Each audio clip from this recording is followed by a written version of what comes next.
I read the supposed My Pony Generation 5 Series Bible, and it's wild. This video is not intended for children at the age of 13 years old, and if the comments are off, it's because YouTube did it, not me. I'm a 19-year-old.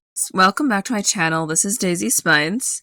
Today's video is about the supposed leaked My Pony Generation 5 Series Bible, as it calls itself. It is the third draft of it, and people have been saying that it's real. I'm not entirely sure how one might confirm this information, but people claim it. I'm mostly going to be discussing the major stuff that we didn't get to fully see on screen and ignore most of the stuff that was fully fleshed out. And I can tell you that there's a lot of stuff here that probably would have been changed if we did get it, because there's concepts that are brought up here that were never fully expanded on, or they were altered in post. And also, any imagery I use will not be directly from the So Bible, they'll be from other official releases, and maybe even fan art sources for certain things. We get a little bit of a backstory, and here's an abridged version. The ponies are fine, and evil Alicorn shows up, which is Miss Opaline. She takes a bunch of the magic, because he thinks that Princess Celestia, Luna, Twilight, and Cadence are doing a bad job because they're not asserting their authority over everybody.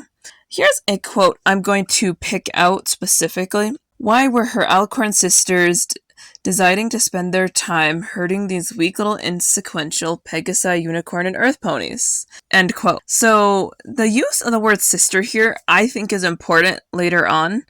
I don't believe they're actually sisters still. I don't believe Celestia, Luna, and Opaline are sisters. I think she means it in the metaphorical sense, which I'll further expand on later. Another thing I found interesting is how exactly it's described it going down, because there's no mention of Student 6 or Luster Dawn and her friends, although I do think they played a role. They do mention Starlight, though, which is good. They just don't really let her do anything, which is sad. Twilight Sparkle and her trusted friends Rainbow Dash, Pinkie Pie, Rarity, Applejack, and Fluttershy were finally able to free the trapped ponies and defeat Opaline and restore magic to the world. To make sure all the magic never fell into the wrong hooves again, Twilight made a difficult decision. This decision was to create a dangerous, gather all the world's magic and place it into 3 crystals. Twilight and her friends scattered their responsibility of protecting this crystals with them and the magic they contain. She asked them to take them to the wilds of unexplored Equestria, further than any pony could have ever traveled. That's interesting right there on its own. Another thing is they had other protectors, so the world fell apart after Twilight and her friends passed, at least the way this Bible phrases it. And here is the part where we see where they took them. Quote, Earth ponies, Pinkie Pie, and Applejack took their crystals to the furthest edge of the land, where the mountains met the sea, obviously Maritime Bay. Unicorns, Rarity, and Starlight took their crystals to the deepest depths of the forbidding forest, and Pegasi, Rainbow Dash, and Fluttershy flew to the highest peaks with their crystals. As an extra layer of protection, Twilight added a cloaking spell over the 3 lands. Is an incredibly strong Invisibubble enchantment, so they would be hidden away from Opaline. Here it shows the future locations. For instance, it's obviously that Bridalwood ended up being where the crystals were taken by Starlight and Rarity, and Pegasi's choice of the peaks is obviously Zephyr Heights. So those are not just remodeled old locations. Old Equestria exists separate from new Equestria still, which is just confirmed here. In a different area of this, they say that there's a Unity Festival, and this celebration has the main 6 reunite and recharge the crystals, and it reignites magic and keeps friendship alive. And as the years pass, the crystals and the responsibility of protecting them was passed down from generation to generation. Basically, they just grew distant over time and then formed fears of each other and almost mythologized each other over an unknown amount of time, because that's not specified. Although I should bring it up here, they do actually state that about 200 moons into Twilight's reign, Opaline acts on her ambition, and all I have to say on that end is I have no idea what moons is supposed to mean time-wise, because they're separate from years in the So, and I don't think they're months. I don't really know what a moon is in this context. Based off some people's calculations, this is such a wide variety of things it could be. Here is one thing I was going to touch on about Opaline saying sisters. The Alicorn Kingdom of Skyros is described as a almost Pony Mount Olympus or Themyscira / Wonder Woman Unreachable by regular ponies, where Celestia, Luna, and Opaline all hail from. So that tells you a few different things, but it's also an ethereal realm as far as they describe it. The way I see it, sisters is in the sense of sisters on Themyscira, although Wonder Woman, like they reference specifically. It's obvious that Generation 5 wanted to do something with alicorns. Generation 4 came up with alicorns on a whim and never fully explained them, and we all can kind of tell that, especially with Cadence.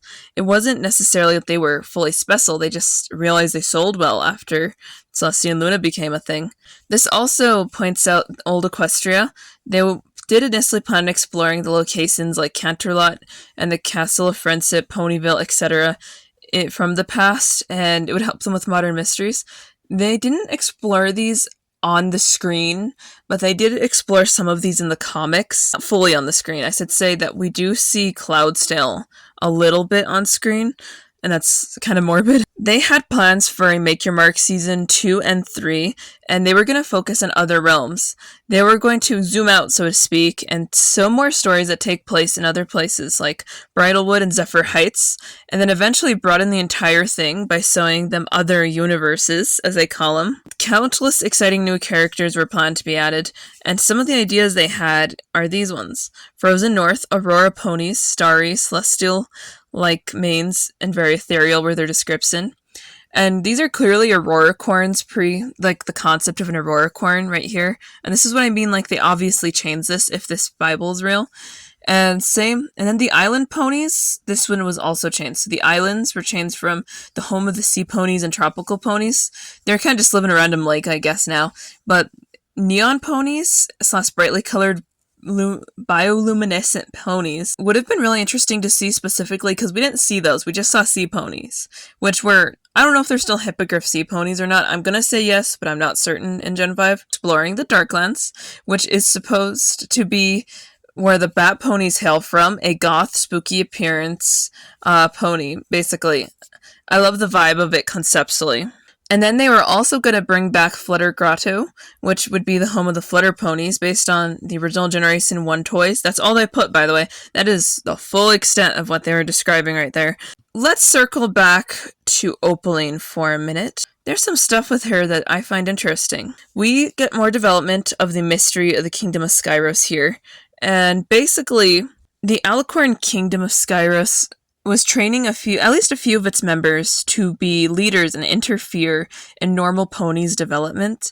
They're born to be leaders. For instance, it notes, Opaline is older than Princess Celestia and Luna, and was livid when they were called upon by their leader, Rain, the Alicorn, as young fillies to meet their destiny and prepare to be the next rulers of Equestria.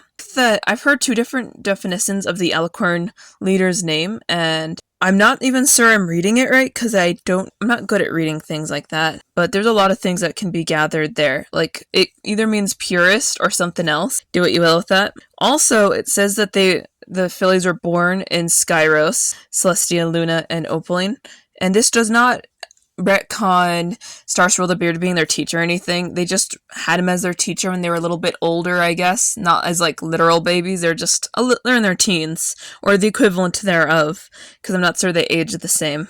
Opaline had a shared respect for Luna, but only once he was Evil Nightmare Moon, which is just interesting conceptually right there. It's interesting what they had planned for Make Your Mark Season 2 and 3. And I should acknowledge that all the chapters on Netflix are effectively one season split into pieces because of how Netflix works, for those who don't know. So you'll be like, wait, so a chapter isn't a season? Yeah, it's stupid, right?